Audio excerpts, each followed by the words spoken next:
Yeah. Yes.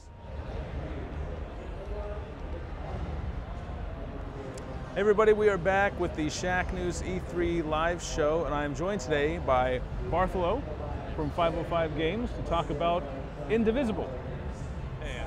I'm the CEO of Lab Zero Games. We're the developer of Indivisible. You may know us for our work on Skullgirls, a fighting game we released a couple years ago. Sorry there, I butchered the company a little bit. But Yeah, no worries about it. No, I'm really interested in the art style of this game and the influence on it. I wonder if you could talk a little bit about that, what we're seeing here. Yeah, so this game actually started out as a pitch for another publisher. They said that they wanted something like Child of Light, and we all played it, and we're like, okay, what is this game? It's a platformer RPG. Okay, what's another platformer RPG? Valkyrie Profile, that's one of our favorite games, and it has a fighting games battle system.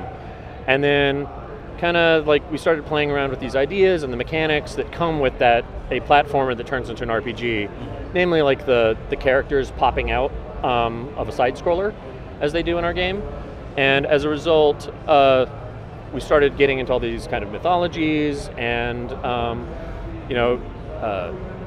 it ended up being kind of skewing Southeast Asian, Buddhist, Hindu kind of stuff, because it kind of all tied together thematically. And then we just kind of kept expanding from there. How do those influences kind of influence the mechanics of the game? I mean, not all of it does, but I mean, like a lot of it's story. But I mean, stuff like, for example, the main character Ozma. Ozma literally means third eye. She has a third eye, and that's kind of the portal that the people go into and emerge from in battle. So a lot of it's thematic kind of stuff, and then also very something is very exciting happening over at Lawbreakers. So yeah, I mean, it then also kind of tied into, well, she brings these people inside of her, so they're kind of inside her head, so she can learn abilities from them, or they can talk to her to give her advice and things like that. Okay, well, what are some of the, I noticed it is you have a turn-based combat system, and I wonder if you could talk a little bit about some of the characters and what they're doing. Sorry, I can barely hear you. Oh, sure. And the turn-based combat going on here, and I wonder if you could just talk a little bit about kind of the gameplay flow. Yeah, so Indivisible is kind of a Metroidvania combined with a Japanese RPG. Valkyrie Profile was a platformer RPG, but basically the advances in the technology allow us to do it much more seamlessly. So instead of a loading screen and transitioning to a new area, we're able to do it right there in the environment. So the characters pop out, you're fighting, you win, you're back to platforming seamlessly. The way the fighting mechanics work is you can imagine that your party is basically a single fighting game character who's customizable. Each character in your party, up to 4, is assigned to one of the face buttons, and just tapping that button makes them attack. So it becomes about configuring your team to maximize combo damage. Lawbreakers is hitting the speaker over. Also, mixing in support elements and stuff like that too, which we've been trying to do. For example, we have a healer character who might be the only fun healer character in a game ever. Their name is Ginseng. They have a big mortar and pestle, and they hit the enemy with it, and you can use additional attacks to stir it. And the more you stir it, the more they'll heal when they try to heal people. They can also forage for ingredients to blend into the potion to provide a buff, or they can throw it for debuffs. And so they're actually, even though this is all on a single button with some up and down motions, like they're actually very mechanically deep individually. Yeah, it sounds like by simplifying the control scheme, you get to focus more on the tactics. Exactly. Of each play. Yeah. So it's a Metroidvania. I imagine exploration is pretty important. So outside of combat, you go back to that platforming, and as you explore in Metroidvanias, you tend to find a lot of items. Are those important here as well? Yeah. So the way it works in Indivisible, as you can see in the footage, Ajna's carrying an axe, and she can use it to climb walls. There are 5 weapons in the game. There's martial arts, so bare hands, and axe, spear, bow and arrow, and chain sickle. And those serve as the basis for most of the traversal abilities we'll be getting through the game. So, for example, the axe can not only chop down vines to let you get through certain barriers and let you climb walls. Later in the game, you'll be able to upgrade it, smash through floors. The spear will allow you to rocket upwards and stick in the ceiling and even crawl along the ceiling and stuff like that. So we're playing a lot with those kind of abilities. I'd say there are around 20 total that you get throughout the course of the game, so there's a lot of movement ability you'll get. And at the start of the game, it's going to be fairly linear, but by the end of the game, it's going to be completely open. You'll actually be able to walk all the way around the world using all the abilities. I was going to say, I know that one of the kind of core components of Metroidvania is you speedrunners love to dissect the game and figure out, okay, these are the items I don't need, these are the ones I need, I can find optimal routes. Is that something you'll be able to do in Indivisible? Probably to some extent. Sure. I'm not sure how much sequence breaking there's going to be. Mike Z, our design director, I believe has some ideas for that in mind. And we are actually running, so for the crowdfunding for this game, we actually did run speedrun contests. And actually the build we have at E3 will be sent out to backers. And we're going to have another round of speedrun contests for that too, just to, get people to really put it through its paces, because we actually get really good feedback from that from our fans. Excellent. On how to improve the game. Excellent. So tell me about some of the flows of the area I'm seeing here. It seems like she's exploring some ruins, going through caves, out in forests.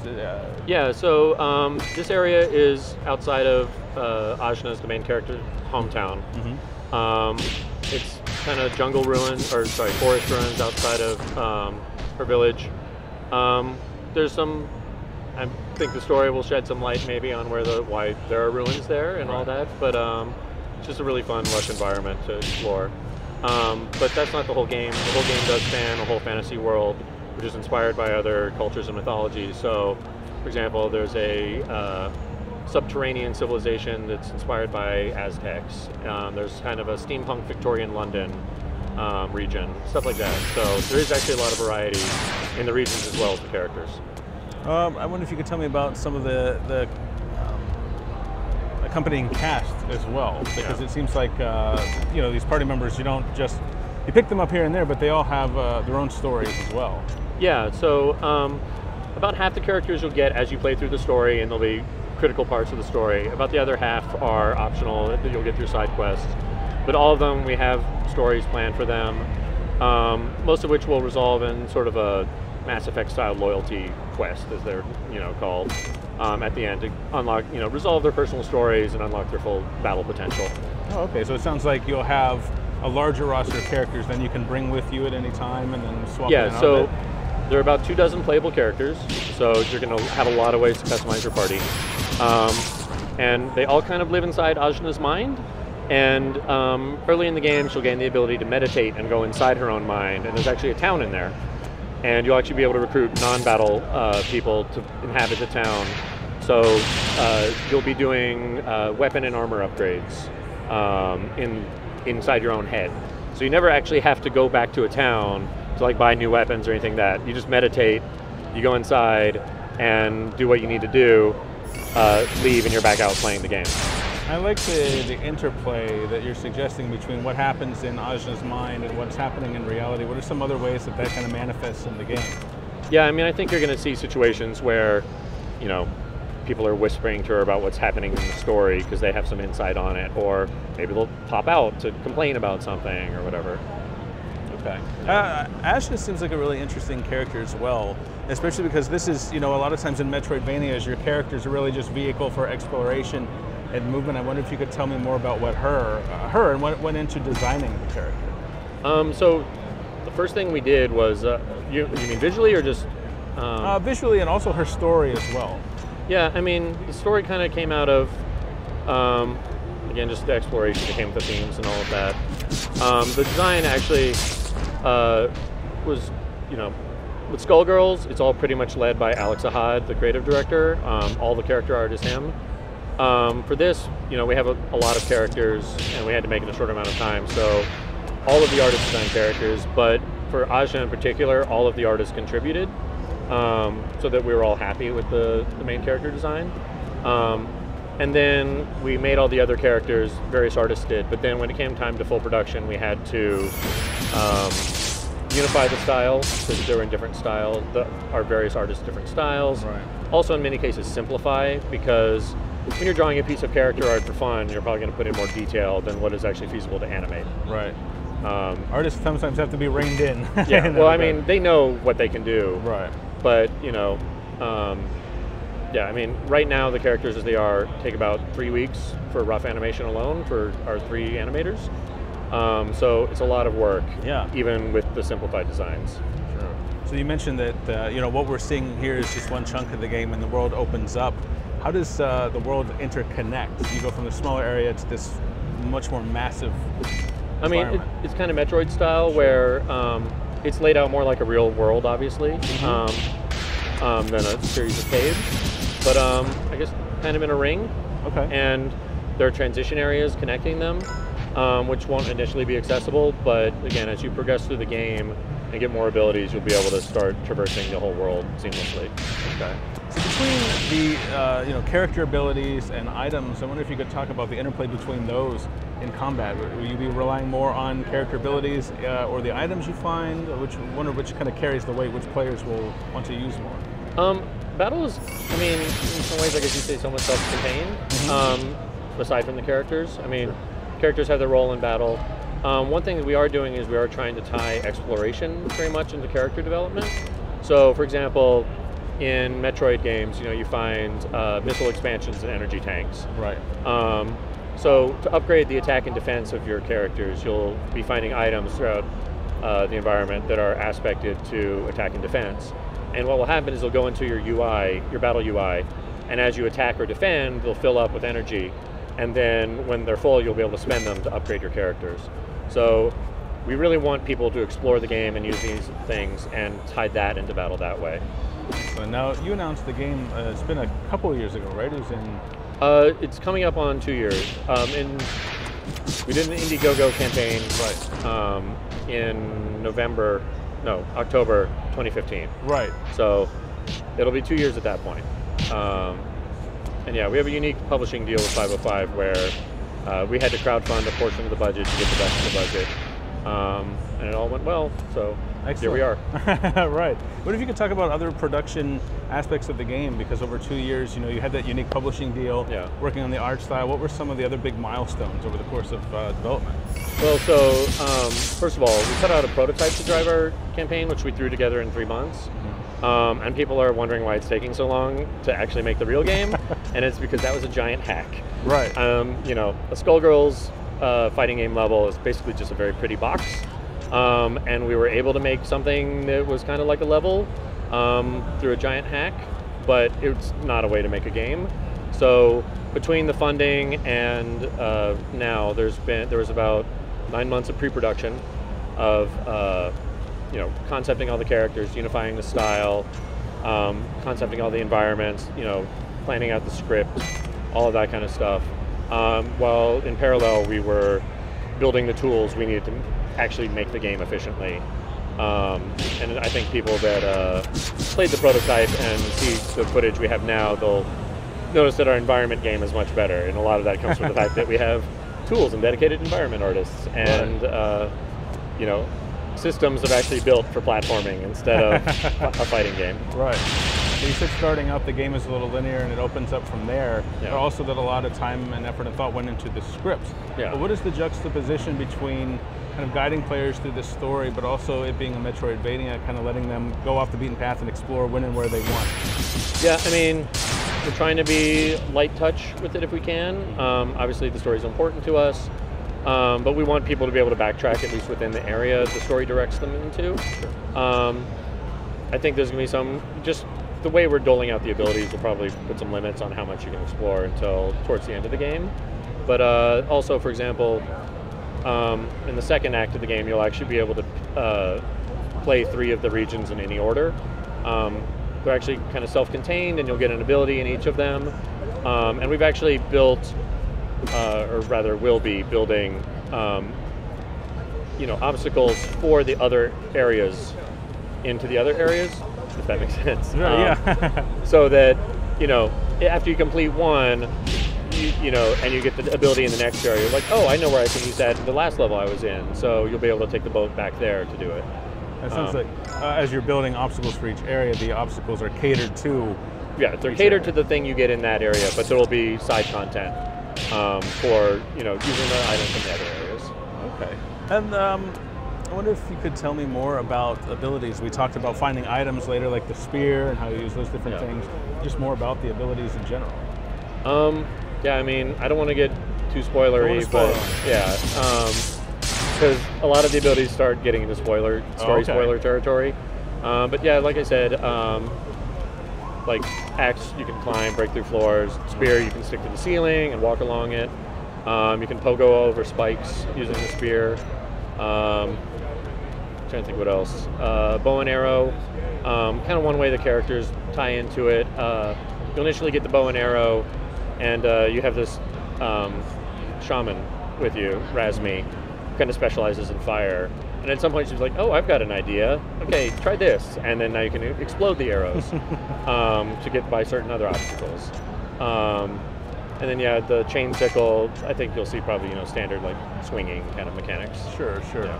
Now, Asha's meditation, we spoke earlier about the juxtaposition between what happens in her mind, what happens in reality. Yeah. Was the meditation also inspired by Asian influences? Yes. Yeah. Okay. Yeah, I mean, a lot of that stuff just came from, it hasn't really been tapped in games. There's also a lot of really cool monsters that I think you'll see in our game that, that are inspired by other mythologies. And, it's very common in Japanese RPGs to have mythological monsters, but typically it's just sort of a mismatch.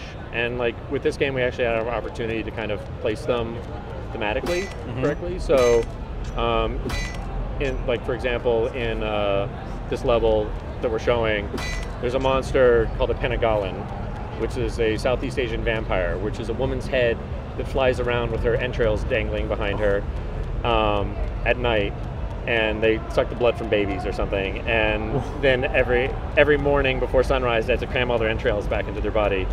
And like, it's a really creepy, messed up, kind of mythological monster. And it's like, yeah, I've never seen that in a game before. That's great. Let's put it in. Yeah, I've never seen that in a game before. And also, like, how do you kind of reconcile that sort of disturbing mythology with this art style, which is it seems so vibrant. On the surface, it's so inviting, but I imagine you could kind of delve into some darker stuff there. I mean, we're Lab Zero. We kind of do that. With skullgirls and everything, yeah. Cute and dark is kind of our thing. So, yeah, I don't know. That's kind of par for the course. Sure. So are you entering the home stretch, or when does the game due out? We've actually got over a year left. Over a year left? Yeah. Okay. What are the big hurdles right now? Right now, it's pretty much content creation. Obviously, there's tech stuff, porting into different platforms. We're pretty much coming out on everything now. We announced we're coming to Switch 2 weeks ago. And yeah, like I said, it takes 3 weeks to animate a character, just roughly. So it's mostly just making all the content and stitching it together, and then the tech that supports that. One of our slogans this year at E3 has been every game should be on Switch, and so I'm really glad to hear you guys are on Switch, because it seems like we've heard relatively few Switch announcements, relative to how well it's selling. I mean, was it kind of a no-brainer for you to go on to Switch? Yeah, so I mean, from the day the Switch was announced, we had fans asking us if we were going to come to the Switch. And like, that actually happened on Skullgirls too. People wanted us to be on Nintendo platforms, which didn't make sense with our tech and what Nintendo was offering at the time. But with the Switch, RPGs and platformers are both actually great on the go, and on the couch. And so it seemed like a good fit. And so we asked 505 if we could do it, and they ran the numbers. And they basically said it was a no-brainer, and gave us the additional money we needed to hire programming resources so we could release it at the same time as the other platforms. Excellent. So it'll be on Switch, Windows, Xbox One, PS4, and Mac and Linux. And Mac and Linux as well. Yeah. Excellent. Well, you said you got about a year left, still working on content creation. Yeah. What about more immediately? What are you going to do when you get home next week? When I get home next week, I'm going to start worrying about Anime Expo, which is in 2 weeks, because we're going to have a big presentation there.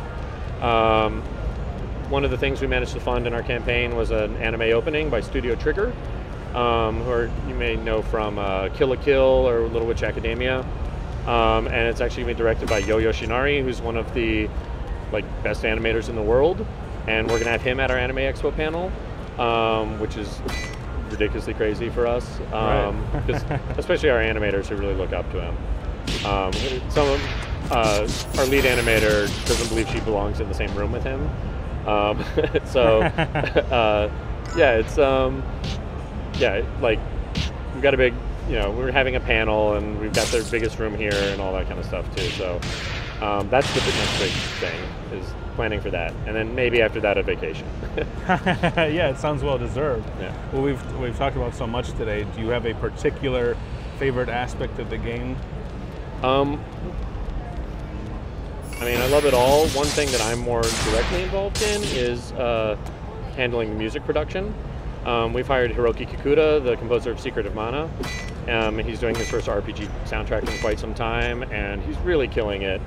And I just can't wait for people to hear the stuff that he's been sending us, because I think the soundtrack is going to be really special. Excellent. That's something I haven't been able to hear, so Yeah. I'm going to have to go look into that. Yeah, we released a number of tracks online on YouTube, and yeah, like it's turning out really nicely. And I think it's got a gamey feel, but it feels modern. Mm-hmm. So I think it's going to be a treat to listen to. Excellent. Well, Peter, thank you for coming on. Yeah, thanks a lot. Unfortunately, we were so close to the Lawbreakers booth, but I'm glad we got to talk and see a lot of the game. And we will be right back with more Shack News live from E3. Thanks a lot.